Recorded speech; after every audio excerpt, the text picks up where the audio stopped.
Yeah. Okay, we're going to talk about the other semi-final shortly. Now we have John Evans on the line here. John, how are things with you? Very good. Keeping the bright side out bright and early this morning. You are. You look like you're going to go out and do a bit of coursing or something like that, go after the hares. Oh, I've just done my yoga lesson for about an hour and a half there, so I'm fine. I find it hard to know whether you're being sarcastic or not, John. No, I look after the body pretty well, but very important, because I've always believed that you've got to look energetic, feel energetic and feel good about yourself if you're coaching or training a team. You've got to be there has to be a skip in the step, as they say. Yeah. If you can't bring energy to the table, then how you have to? What comes from you? Your players have to see that and kind of bounce off that, don't they? Yeah, they have to see that energy. They have to see that positivity, lads, because you in particular there when you go to the likes of Tipperary, Roscommon, Wicklow. In Roscommon in particular, you had to get out of that car and you had to have a real buzz in you. So I never trained as hard as I did actually that time, myself personally. Okay, right. So what would you do to keep yourself in shape? Well, I bike actually. I had a great story about a guy, Sean Whitney. I wanted to lose a pound, or well, I'd be fair, a stone or two. And he said to me, he says, Johnny, he says, you can be cycling all you like, he says, but if you don't put in a few hills into it, number one. And when he told me to drop the back tire, the pressure of the back tire to about 45 or 50, geez, it nearly wrecked my head. So I did it for about, and when you're looking down at a fairly soft back tire, I'll tell you something, it does. But what he was looking for is that your mental drive, your mental capacity, your endurance, your defiance, I suppose. And I did that for about 3 or 4 weeks and made a man of me, I'll tell you that much. And pumped the tire and away I went. But yeah, I would do about maybe 30 kilometers on a run. A lot of hills around Kerry here, and by God, yeah. I tell you, as you go on in a championship, in a league, the trick is, and he said this as well, put an extra hill into your run. This time with the pump tire, of course. So, John, what have you made of the Football League so far this year? Kerry, they've obviously started to climb up the table at this stage, but geez, Mayo are flying. Like, they've 2 draws, 4 wins. They're through to the final. Mayo are in the league final, and and they've been very, very impressive. Really impressive. They're, again, I spoke earlier there about energy and vitality, and you thought with the loss of Keegan and Mullen that you'd say to yourself, these boys are gone for a while now. But the opposite has happened, is that they've found players, and that they've got a huge energy going. The trick is now, though, and it's interesting to see how they work it, is that they go to a league final and a week later they're out in against Roscommon, who aren't too bad either now at the moment. But then 2 weeks later, if they win, if they get over Roscommon, they play Galway. That's a tricky couple of fences to jump at. 3 fences to jump and hope you'll come out on the other side.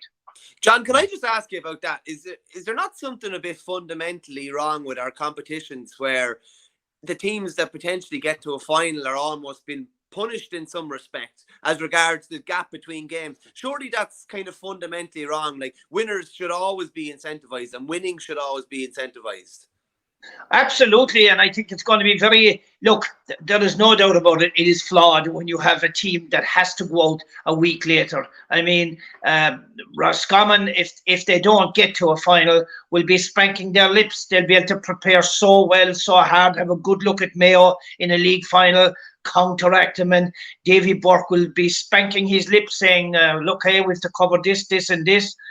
And it gives them a huge advantage. And right, a National League title is one thing, but like you say, a team shouldn't be punished for that. Whereas if Kerry get there, for instance, they have 3 to 4 weeks and they have to come up against, is it Tip and Waterford. And I mean, Jack O'Connor, I think, is going to start pushing for a league final at the weekend because of that. Whereas Mayo have to tread lightly and hope they come injury-free. Hope that the game plan goes, And a loss there, would certainly affect having had a wonderful league. A loss in a league final now could really throw a span on the works for Mayo in their resurgence.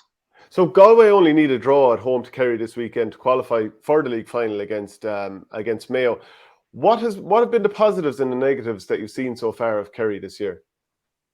Well, I'll tell you, up to about 2 weeks ago, I would have said this Kerry team isn't doing that much, really. Are they tired? Are the two Cliffords tired? Is Shawnee Shea not taking frees from the ground? Is there something up with his hip? But then, in the last 2 rounds, we've seen a big change. Now, the only downside of that is O'Cunbar got injured, but you had Donald Down O'Sullivan, as after, no doubt about it, he is in the picking order. The switch around that Jack Connor has done with Tony Brosnan is brilliant. He has now got his confidence back because he was the best shooter in Kerry for the last 4 or 5 years, no doubt about it. And you've Barry Dan, as I said, you've Barry Dandin at midfield. What has happened there with Kerry is that they've found a few players. As well as that, you have Gavin White back now, and you also have Diarmuid O'Connor back. Jeepers, that's, when you look at that, that's 7 players that he's got back that are now fighting for position. Whereas I would have been, I won't say critical of Kerry, but I was wondering why are they going. I think they're going to fire everything at Galway the next day, and they're going to love being in a league final because they'll have that 4 or 5 week rest. So Kerry, on the one hand, have been slow starters. Mayo have been firing with all guns, and rightly so. They've instilled confidence in their team. Nothing wrong with what they've done. But the way, as you said, the way the league is structured with the championship and the roll into the championship, it's a lot of games, a lot of fences to jump. In fact, I would say there's 2 or 3 Beecher's Brooks there. No, is it what have they done differently with Tony Brosnan? What's changed there? Well, he was coming on and he was supposed to be at the finish of each move, and for some reason or another, don't know why, it wasn't exactly happening. So what they did, cleverly enough, the management moved him out the field, let him be the provider, and now that he's the provider, he's giving brilliant ball in, got his confidence back. But hey presto, what's he doing now? He's popping up the finish. So there's a bit more of a development game after coming back in, and he's fitting into it beautifully. And now they're absolutely dead sure that put the ball in his hand, left or right, and he's going to pop it over the bar. Yeah, he's almost, Jack Savage obviously left the squad, John, and he would have been playing that type of role maybe even in fits and starts before he left. But Brosnan is definitely flying now. Just wondering, a quick one for you, John. Like, was there any worry about how early the Cliffords came back in the bigger picture of things, that they got very little of a break and maybe that they could be still fatigued maybe when they really wanted come June or July? Or was it Matt? Did Jack Connor, as he said, he always never there. Did Jack Connor, did he feel like he needed to bring them back to potentially, make sure they stayed up in Division 1 and maybe potentially push on to a league final? It's a difficult kind of balancing act there. It is, and you're after mentioning it there yourself. It's just a sort of a slow progress, and he gave them 3 weeks. I think he gave David 4 weeks and Paddy 3 weeks. But these are footballers. They're mad to play. They just want to play. They want to keep playing, and they're at a level of fitness where they were only, I suppose, humming along for the want of a word. And I suppose they're part of it. One thing I'm getting from them and their friends and surrounds is that they're really enjoying the setup. In any place time, you're enjoying the setup, you're enjoying your role, you're enjoying the crack with the lads, you're enjoying being with the group. Then look, where do you want to be? No matter if you're tired or whether you've rakes of energy, it doesn't matter. You want to be with the group, and I suppose that's the answer. Really, it's hard to hold those lads back sometimes, isn't it? Because you are trying to think of the bigger picture, but sometimes if lads want to play, you kind of have to marry maybe what you think they should do with what they actually want to do as well. But this is where I think good trainers, S&Cs and stuff like that, and physios, that the best treatment you're going to get is inside with the group. whether you're doing the runs or the laps or whatever you're doing, I don't think they're doing that much, to be quite honest with you. The rest of the team are doing a lot. And it's a matter of matching that, timing their training, how much they do, how much they're loading they get, and in fact unloading them maybe at times, So look, they want to be in there. I know that's a fact, and they were gagged to get back in. So look, it's a win-win anyway for Kerry and the management team. I think. Yeah, but you're right. There was a worry when they did come back. You are right. So Galway-Kerry this weekend, it's repeated the All-Ireland last year, and I'm sure Galway would love to lay down a marker. They haven't beaten Kerry since 2018, but they would love to get one over on Kerry, surely. They would, yeah. But look, Patrick Joyce is in his third year now at this stage, if going in at least, is it third or fourth? Fourth, I'd say, yeah. I think he's a lot shrewder now, and his priority. He's done his bit for the league, I don't know. Do they need to be going at each other? I mean, if I was looking at it objectively, I would say that Padraig Joyce will not be going hammer and tongs for this weekend, and beating Kerry in above in Galway is not going to be the priority. Where he'll want to beat them is in Croke Park, and I think that's my reading of it. I could be totally wrong. If I was in Padraig Joyce's boots anyway, certainly I would say, hey, I need to get a block of training here. I'm gifted, and I mean gifted, 4 weeks now. So let's use that 4 weeks to see who comes out bandaged, bloodied and bruised from the Roscommon Mayo game, and let me be the clever guy and hold my powder dry until then. And speaking of Roscommon, of course, you're a former manager. They're up against Donegal this weekend. What have you made of Davy Burke's? He was the last manager to be appointed. Paddy Carr, who was the second last manager to be appointed, has now left the Donegal post, which is, the form hasn't been good. They are relegated. But geez, that's quite a change after just 6 games. It's huge, yeah. I suppose Donegal, look, there's a lot of Carol Lacey issue is in there somewhere in the mix. I think the 2 lads now have been appointed what's their name? Paddy Bradley and O'Rourke. O'Rourke. They've been appointed as the interim managers. Look, when I don't know too much about what's going on in Donegal, it's hard to comment on it. But there's a lot of noise coming out of there. But on the 2 managers, certainly Davy Burke is the man that's singing Dixie, as they say. He's talking up the team well, and they're responding well. I'm just wondering, that they have the forwards. They lost Conor Daly there in the previous second last game, and it's a big loss to them. I think Kerry weren't going full tilt with them, but Roscommon did put up a good battle. They stayed in the game. They have good forwards, and I think they are a couple of notches up on what they were under Davy Burke. They have improved.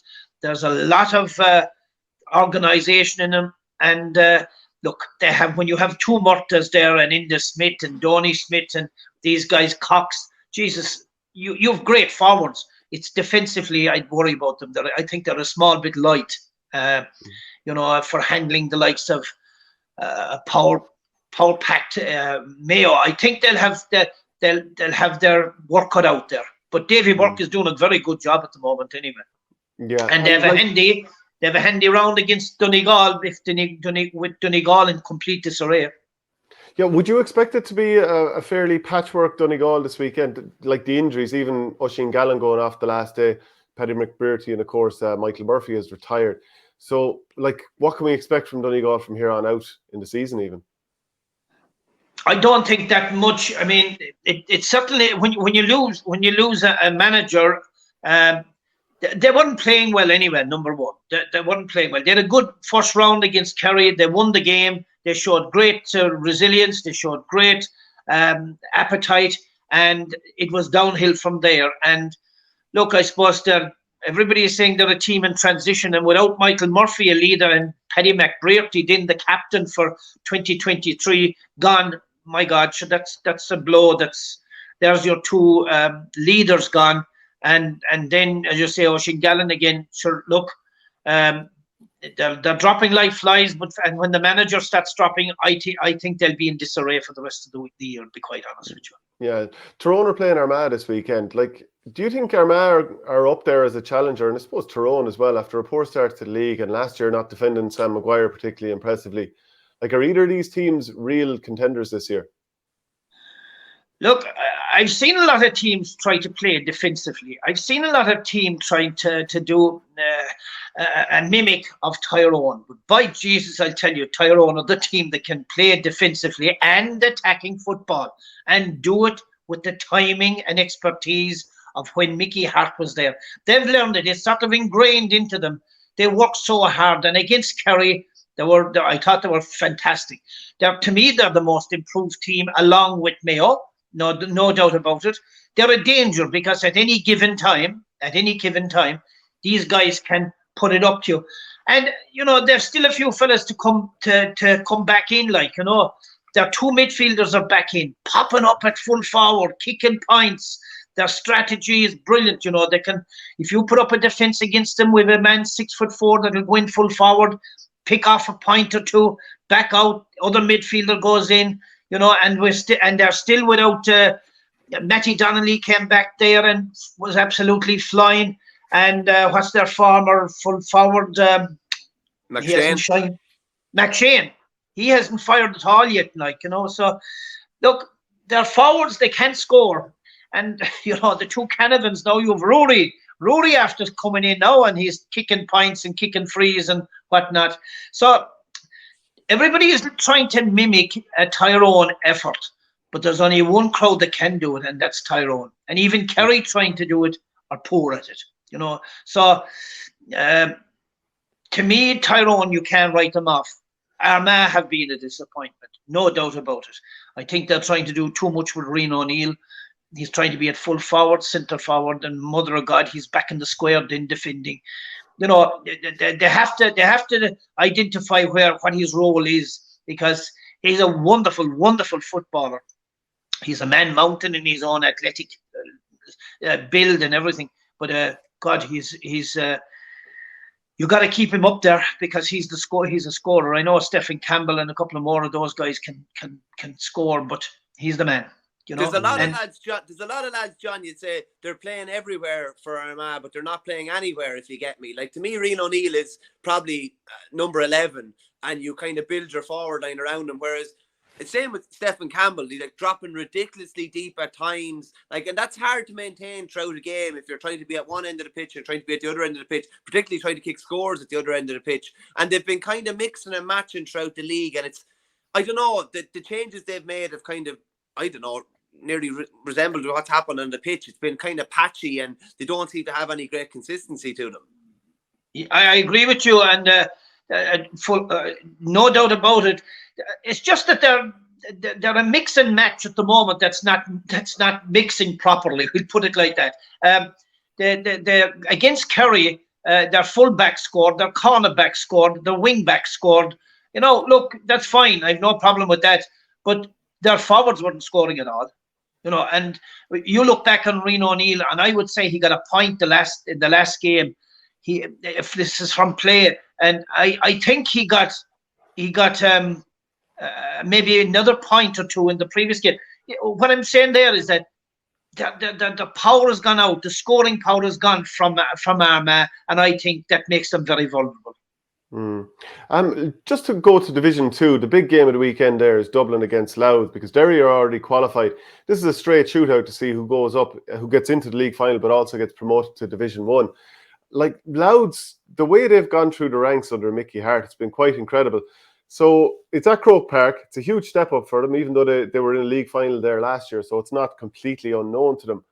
But number one, what have you made of Louth? And then we'll come to Dublin just after it.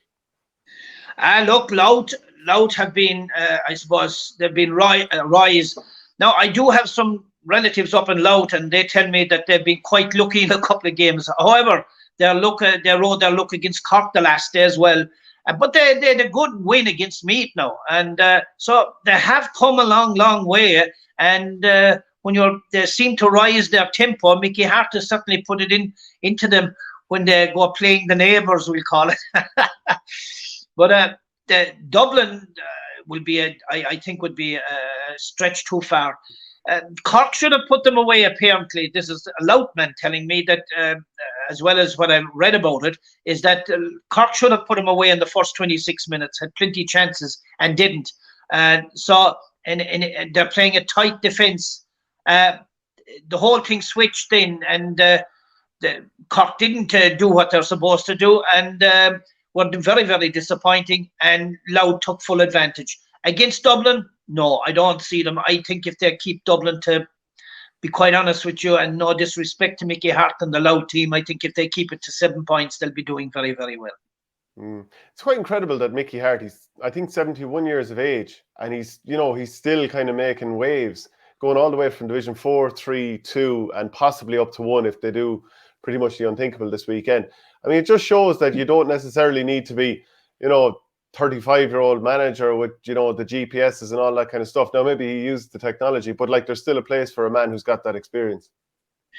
Well, look, Mickey Hart is no fool, and he hasn't won what he has won, and he is a very modern thinking man insofar as that he does use all the scientific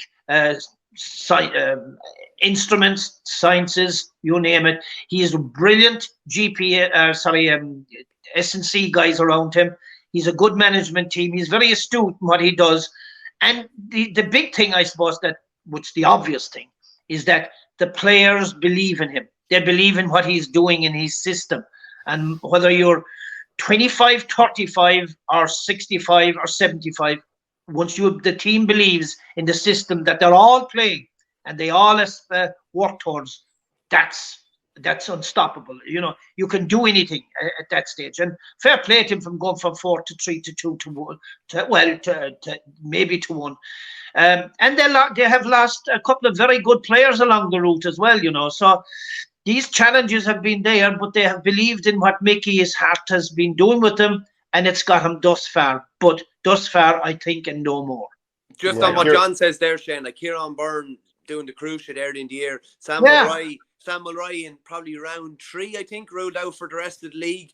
Like, it probably hasn't been unbelievably pretty in the last couple of games, but they've managed to win games against big teams despite being without their 2 biggest players. And just from just from chatting to people who are at some of the games, by all accounts, like one of the most well-drilled sides in the country. I was chatting to somebody that was at the game against Cork and just said, if you wanted to see like the definition of well-drilled, everybody knows what they have to do, regardless of who's missing. The thing just kind of continues on.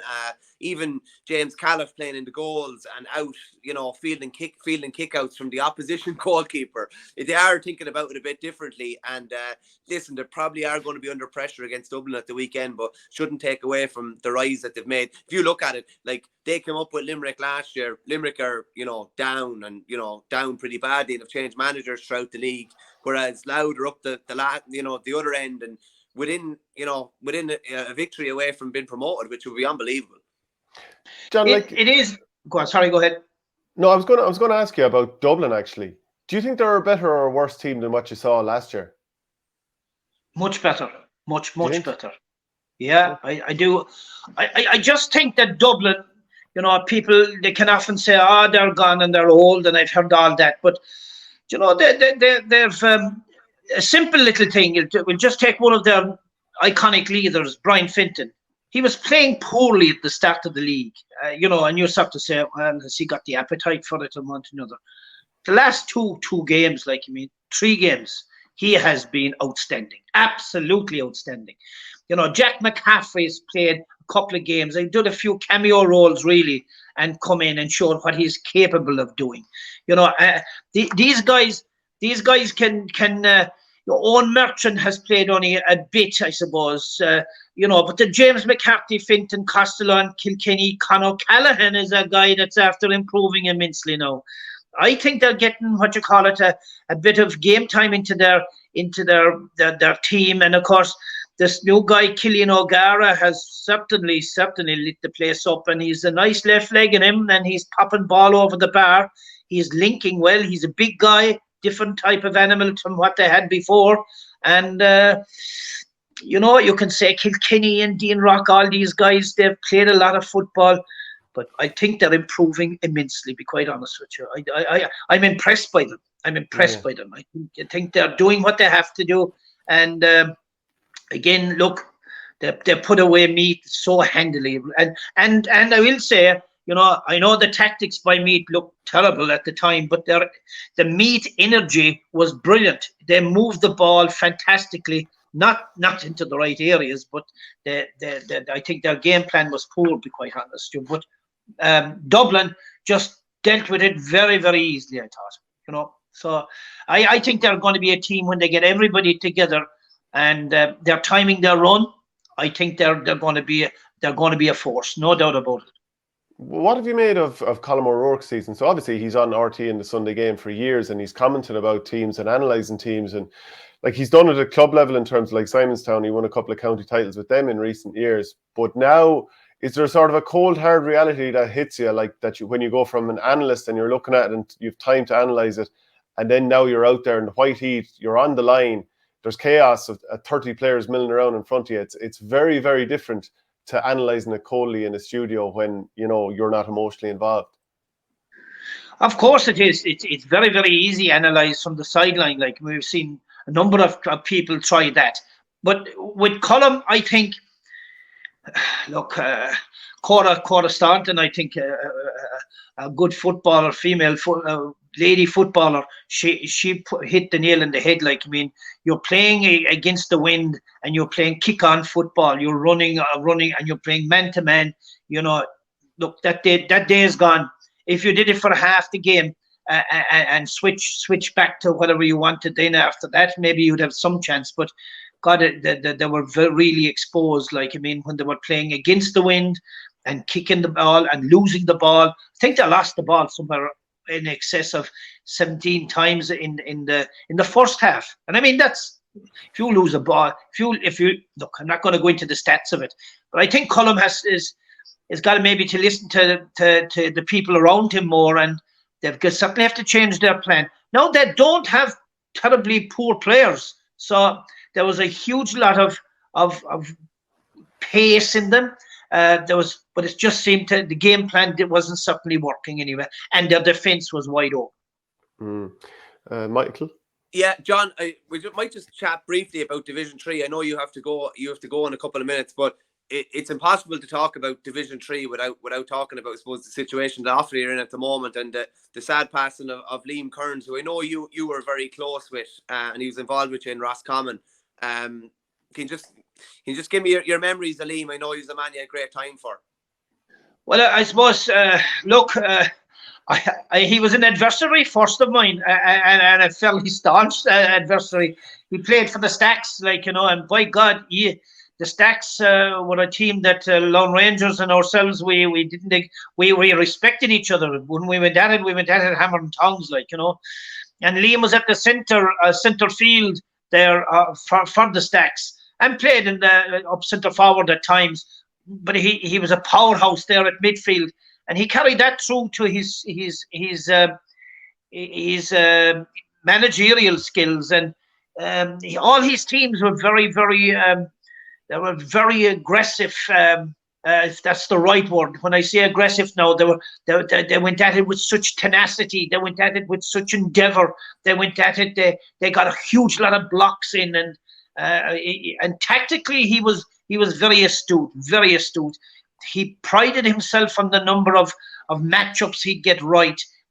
He prided himself in the opposition, finding weakness in the opposition, and he was a very driven man, and he would ring me, lads, and we'll say he would be in the gym, and he'd be coming off the treadmill or going on the bike, and he'd be having a sup of water for 4 or 5 minutes, and he'd be hopping an idea of what he wanted to do off of somebody, or if it was opposition, that, well, what do you think of this guy? What's he, because we were both managers of we'll call them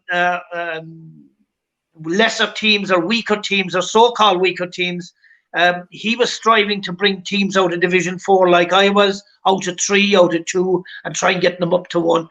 And he loved the position he was in at the moment with Waffley. He absolutely loved it. He thought there was huge potential there.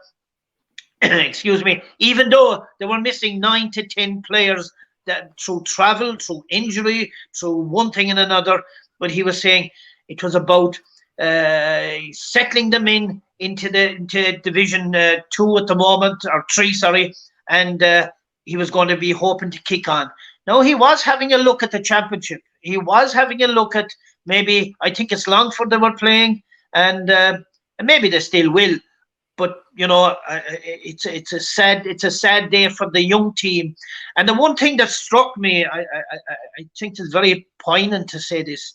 I looked at the Guard of Honour, and I looked at it in detail outside the church. What you call it? As Liam was being brought in and out. God, they're young. God, they're young lads. They're so young. I spoke to Anton Sullivan briefly. You know, he'd be maybe around 30, something like that. But they're like babies, be quite honest with you. And I think that was the exact thing that Liam wanted. He wanted young lads instilling confidence into them, getting them all working to the same plan. And that's what he was so excited about. And he'll be a huge loss, obviously. And, you know, I've paid tribute to his wife and the 2 girls, Rachel and Laura already. But he's going to be a huge loss to Offaly. And I just think that, you know, Offaly will remember, they'll remember his words. They'll remember what he was looking for and what he was demanding of them. And I hope if they carry that forward, they stand a great chance of having a good I suppose, sporting pat. I spent an evening with him last summer and his wife as well, and he's great. He was just great fun and great company. I sure gone up in the car in Roscommon. My God, we spoke about the Roscommon and the opposition and that, but we had great. Absolutely, he enjoyed life and he enjoyed the crack, and he liked mixing in with the lads at the right time, and. He didn't let his guard down too often now, I'll tell you that much. He did it at the right time when the reward was needed. No better man than Liam Kearns, Lord have mercy on him, to come up with the goods and have the right atmosphere and an old sing-song thrown into it and stuff like that. Like, you know, he was bang on for it, no problem. Yeah. I suppose, you know, I was always hoping I didn't, you know, that he'd hit a Division 1 team along the line and take them and see where it would take him, because he often said, you know, Johnny says these managers that are in the coaching Division 1 teams, they don't realize how tough it is trying to find players, go out and convince them, bring them in, train them, coach them, and you have to have an eye for talent when you're down the divisions of 4 and 3 anyway. So great guy. Yeah. Well, look, John, we really appreciate you joining us and giving your thoughts on the football and, of course, Liam as well. So thank you very much, and hopefully we'll be chatting again soon. Lovely always to talk to you, lads. Have a good day. All right. Cheers, John. Thanks a lot.